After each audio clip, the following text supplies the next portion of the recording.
नमस्कार दर्शक बंधु स्वागत करुच्ची आम यूट्यूब चैनल फ्रेश ओडिशा को आज ये वीडियो माध्यम मु कौन कहवाक आसी आपण मैंने समस्ते जानीपारे ये वीडियोटर थंबनेल को ही देखी जेपरिक ये वीडियोटर थंबनेल लिखा जाइए अटल पेंशन योजना विषय तो आज ये वीडियो माध्यम मुझे सेम टॉपिक विषय ही जनइबी से अटल पेंशन योजना विषय ही जनइबी ये अटल पेंशन योजना टी कौन क्यों मैंने यहाँ लाभ उठे पारे और ये अटल पेंशन योजना बेनिफिट गुड़िक कौन कौन रही है से सब विषय आज ये वीडियो माध्यम जाना तो चलते आज वीडियो को स्टार्ट करबा एवं ये अटल पेंशन योजना विषय किछिटा जिनिस ये वीडियो माध्यम डिटेल्स से जानिनेबा।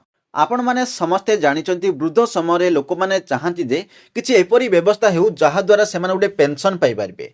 जदि आपण मध्ये किछि एपरी प्लान करछंती तेबे आपण अटल पेंशन योजना सहित जोग देई परिबे एवं एहा विषय मध्ये मु आपण मानको एई वीडियो माध्यम रे किछिटा किछि जणाई देबी। वर्तमान रे आमे आज खर्च गुडी को पूर्ण करि परछंती किंतु ता सहित आगामी काल पय मध्ये आमे चिंता रे रहउचंती एइथि पय बहुत लोक पूर्वरु तयारी मध्ये करंती संचय मध्ये करंती केई कोनोसी पॉलिसी नै थांती तो केई कोनोसी पोस्ट ऑफिस किंवा बैंक खाता रे अकाउंट ओपन करिक सेटा जमा मध्ये करिथांती सेपरि बहुत लोक शेयर किंवा अन्य आर्थिक विकल्प मध्ये चयन करंती किंतु आपण जानंती कि यदि आपण चाहंती तेबे आपणक पय गुडे पेंशन व्यवस्था मध्ये आपण माने करि परिबे। हां या संभव अटे केवल एहा पय आपणको अटल पेंशन योजना रे आपण मानकु जोग देबाकू पड़िबो। तो चलंतु जानिबा एई अटल पेंशन योजना रे केउ माने जोग देई परिबे एवं एई अटल पेंशन योजना टी कोन। तो सर्वप्रथम जानिनेबा अटल पेंशन योजना टी कोन। अटल पेंशन योजना केंद्र सरकार को द्वारा चला जाउथबा एक योजना जो योजना टी केवल ओडिशा नुहे पूरा भारत वर्ष में चलुची केंद्र सरकार ये योजना टी चलाउछंती एवं ये अटल पेंशन योजना मुख्य उद्देश्य होची लोक माने शांति एवं सुरक्षित भावे वयस्क समय रे से पेंशन पाइबा। जेतेबेले आपनक वयस्क हो जिवो जेतेबेले आपनक एज 60 वर्ष हो सेतेबेले गोटे पेंशन पाइबा पई एई अटल पेंशन योजना टी रहिची। देखो आ कौन रही ये योजना लाभवान होगा मैंने 60 वर्ष पर प्रति माह पेंशन आकार पाइबे आपण मैंने एथि आपन को प्रवेश किसी निवेश करने को पड़ो। आप प्रति मास जब पाइबा चाहते पैसा ताले किसी निवेश वर्तमान समय आपण मानक करने को पड़ो। तो वर्तमान अटल पेंशन योजना कटी आपण मैंने जानीपारे वर्तमान कौन क्यों मैंने यहाँ आवेदन करेंगे एलिजिबिलिटी क्राइटेरिया कौन रही है योजना को आवेदन करने को जब आप अटल पेंशन योजना सामिल होगा चाहते आपण बयस 18 वर्ष रु 40 वर्ष मध्य होइतिबार आवश्यक रही। जदि आपनक बयस 18 वर्ष रु 40 वर्ष मध्य रही ताहले आपण एई अटल पेंशन योजना सामिल होई परिबे। देखंतु आपण जने सिटीजन ऑफ इंडिया हेबार आवश्यक अछि भारत वर्ष गोटे जदि नागरिक अछंती ताहले आपण एई योजना सामिल होई परिबे। एथि सहित आपण गोटे बैंक अकाउंट मध्य रहिबार आवश्यक रही। जदि ए सब अछि ताहले आपण एई अटल पेंशन योजना रे सामिल होई परिबे।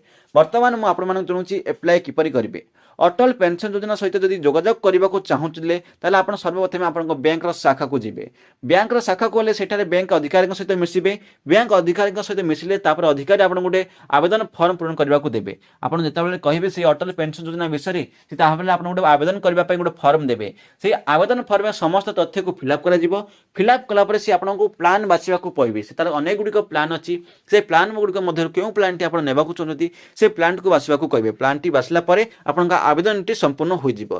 तो वर्तमान आपण जानि पाले किपरि आवेदन करिवे ए योजना टी कोन रही पेंशन जदि करबा को चाहउछन ताले ए योजना आपण माने करि पारे। आपण को विकल्प रही ए योजना रे शामिल हेबा को। देखो ए योजना टी किपरि काम करे मु आपण मानक जणे दउची। अटल पेंशन योजना रे पेंशन मिलबा राशि होची एई जेबो निवेश राशि आधार निर्भर करे केते आपण निवेश करछंती एवं आपनको एज टी केते अछि से ऊपर निर्भर करे।